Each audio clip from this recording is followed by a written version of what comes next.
buat teman-teman yang beli di atas mungkin berbahaya. Buat gue yang beli di bawah, terus udah gue jaminkan gue dapet uang lagi lebih banyak, uang ini udah menghasilkan uang lagi. Dia udah sangat menghasilkan gue banyak banget, bro. Dari bawah ke atas aja gue udah dapat banyak. Terus gue jaminkan gue dapet uangnya dia udah mendapatkan uang lagi, bro. Gitu. Apakah ini ya? Ini kalau misalnya kita ngomongin sisi positifnya ya. Sisi positifnya adalah sekarang harga misalnya 14.000. Yes. Gue nggak tahu berapa, misalnya 14.800. Ya, let's say 14, gitu ya. 800, ya. Misalnya RI-nya itu 13.800. Tadi kan kita udah hitung kan, misalnya dari 16T 1,2 miliar lembar saham itu sama dengan 13.800 atau sekitar 14.000 gitu kan.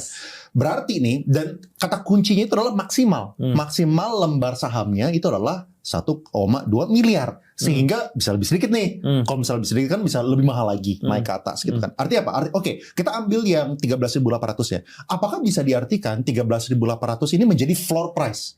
Jadi seharusnya nih belum tentu juga, bisa berubah-berubah. Menurut gue bisa berubah, bisa juga di atas, bisa juga di 14-an ribuan. Ini masih too early sih buat kita tebak ya sebenarnya. Nah, floor price maksudnya gini, kalau misalnya naik mungkin bisa, kan soalnya contohnya 2023 kayak gitu kan, dari 1.500. Tapi kalau dia mau di situ, dia pasti nanti jaga. Gak boleh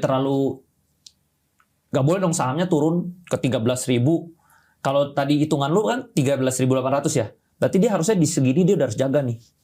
Jadi makanya ada kepentingan juga buat dijaga. Biasanya tuh saham kalau ada core protection, dia nggak boleh turun jauh-jauh. Nggak boleh naik terlalu jauh, nggak boleh turun terlalu jauh. Iya. Apakah misalnya? Nah, jadi dari situ gue ya udah gue aman nih.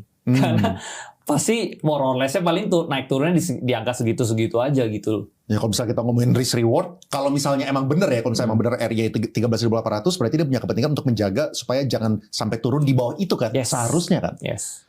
Ya.